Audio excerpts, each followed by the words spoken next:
नमस्कार दोस्तों, आज हम बात करेंगे हिंदू धर्म के ऐसे हैरान कर देने वाले रहस्यों और तथ्यों के बारे में जो शायद आपने कभी नहीं सुने होंगे। ये सिर्फ परंपराओं की बात नहीं है, ये गहरी रिसर्च और वैज्ञानिक दृष्टिकोण से जुड़े हुए तथ्य हैं। तो चलिए शुरू करते हैं वीडियो। क्या आप जानते हैं वेदों को श्रुति क्यों कहा जाता है? क्योंकि ये हजारों साल तक मौखिक रूप से याद रखे गए। शोधकर्ताओं का मानना है कि इनमें लिखे मंत्रों की ध्वनि तरंग में ऐसी शक्ति है जो दिमाग और पर्यावरण को प्रभावित करती है। जैसे ओम का उच्चारण दिमाग की गतिविधियों को शांत करता है। ये बात न्यूरोसाइंस रिसर्च से भी साबित हुआ है। दोस्तों, चलिए हम जानते हैं कि हिंदू पुराण ब्रह्मांडों के बारे में क्या कहते हैं। में शिव पुराण में अनंत ब्रह्मांडों का जिक्र है। वैज्ञानिक स्टीफन हॉकिंस भी मानते थे कि हमारा ब्रह्मांड अकेला नहीं है। साथ ही ऋग्वेद में सृष्टि के बारे में कहा गया है कि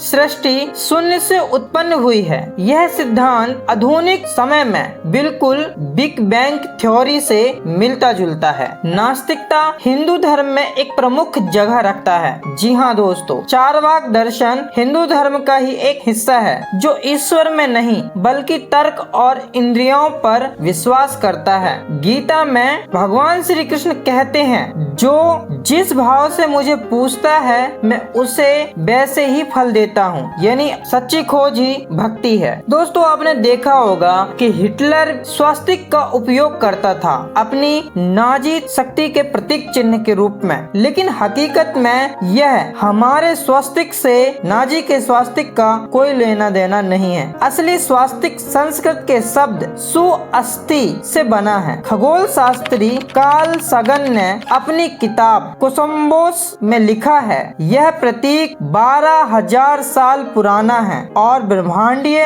घुमाव को दर्शाता है। दोस्तों, वैदिक काल में स्त्रियां ऋषिका होती थीं, अर्थात फीमेल सेजेस। ऋग्वेद की ऋचाएं लोपामुद्रा, घोषा और मैत्री जैसी विदुषियों ने रची है। केरल की नगरेली सती प्रथा के खिलाफ खड़ी हुई। ये तथ्य इतिहास की किताबों में कम ही मिलता है, लेकिन हकीकत में हमारे यहाँ सदियों से ही स्त्री शिक्षा पर जोर दिया गया है। दोस्तों, हिंदू धर्म में यह माना जाता है कि प्रकृति में ईश्वर निवास करते हैं। यही कारण है कि हमारे यहाँ प्रकृति की पूजा होती है। रात में पीपल ऑक्सीजन छोड़ता है और तुलसी प्राकृतिक एंटीबायोटिक है। आयुर्वेद के अनुसार ये पौधे वातावरण को शुद्ध करते हैं। ये कोई अंधविश्वास नहीं है, बल्कि national botanical research institute Lucknow ने इसके औषधीय गुणों को रिसर्च में साबित भी किया है। यही कारण है कि इन तमाम पौधों का